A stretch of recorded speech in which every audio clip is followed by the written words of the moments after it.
Well, good morning, everyone. This is Deaconess Elizabeth, and it is Friday, March the 12th. And we're here for our daily devotions again. So thank you for joining me once again. We are in the book of Mark, chapter 10, starting at the 32nd verse. If you'd like to follow along, you may turn there now. And they were on the road going up to Jerusalem, and Jesus was walking ahead of them. And they were amazed, and those who followed were afraid. And taking the 12 again, he began to tell them what was going to happen to him, saying, "See, we are going up to Jerusalem, and the Son of Man will be delivered over to the chief priests and the scribes, and they will condemn him to death and deliver him over to the Gentiles. And they will mock him and spit on him and flog him and kill him, and after 3 days he will rise." And James and John, the sons of Zebedee, came up to him and said to him, "Teacher, we want you to do for us whatever we ask of you." And he said to them, "What do you want me to do for you?" And they said to him, "Grant us to sit one at your right hand and one at your left in your glory." Jesus said to them, "You do not know what you are asking. Are you able to drink the cup that I drink, or to be baptized with the baptism with which I am baptized?" And they said to him, "We are able." And Jesus said to them, "The cup that I drink you will drink, and with the baptism with which I am baptized you will be baptized. But to sit at my right hand or at my left is not mine to grant, but it is for those for whom it has been prepared." And when the 10 heard it, they began to be indignant at James and John. And Jesus called them to him and said to them, "You know that those who are considered rulers of the Gentiles lord it over them, and their great ones exercise authority over them. But it shall not be so among you. But whoever would be great among you must be your servant, and whoever would be first among you must be slave of all. For even the Son of Man came not to be served, but to serve, and to give his life as a ransom for many." And they came to Jericho, and as he was leaving Jericho with his disciples and a great crowd, Bartimaeus, a blind beggar, the son of Timaeus, was sitting by the roadside. And when he heard that it was Jesus of Nazareth, he began to cry out and say, "Jesus, Son of David, have mercy on me." And many rebuked him, telling him to be silent. But he cried out all the more, "Son of David, have mercy on me." And Jesus stopped and said, "Call him."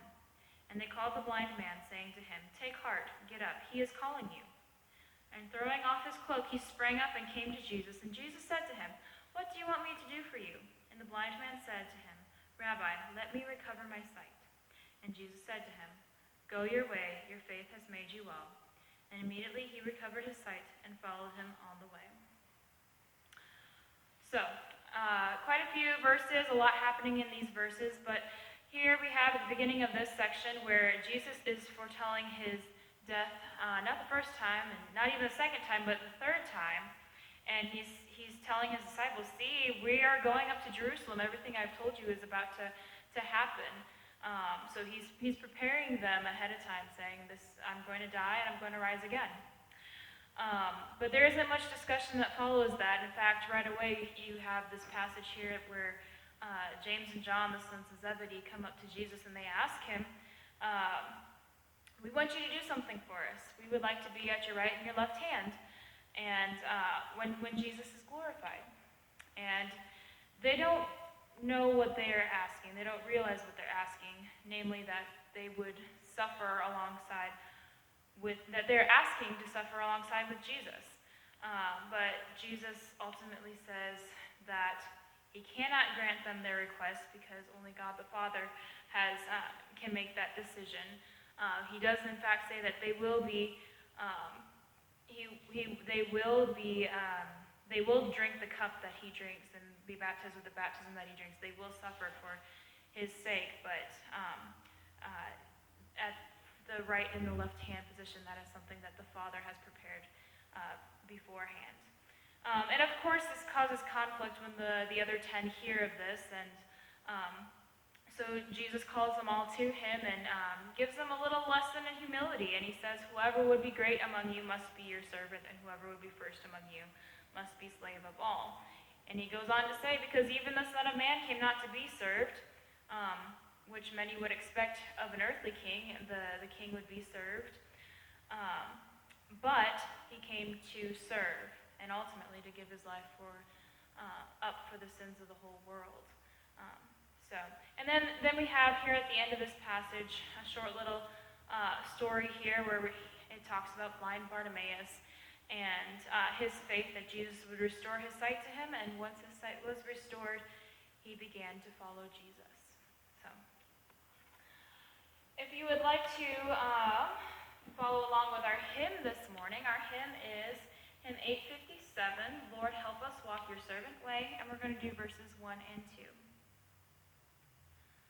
Lord, help us walk your servant way, wherever love may lead, and bending low, forgetting self, each serve the other's need.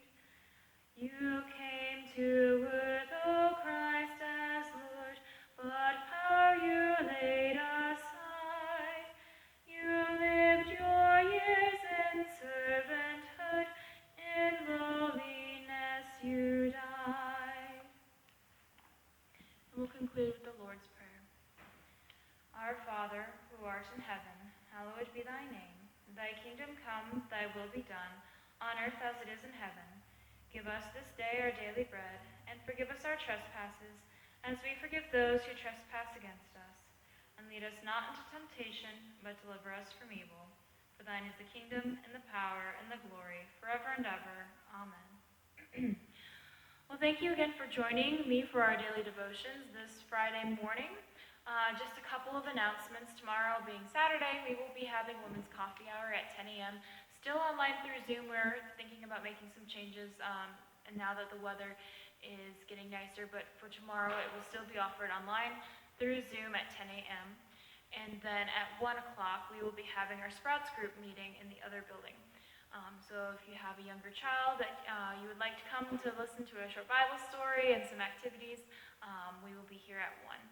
And then Sunday activities as normal, Sunday school at around 9:20 and worship service at 10:30. We do also have our parking lot service at 8:30 if you would like to join us for that, and we will be having communion for the parking lot service.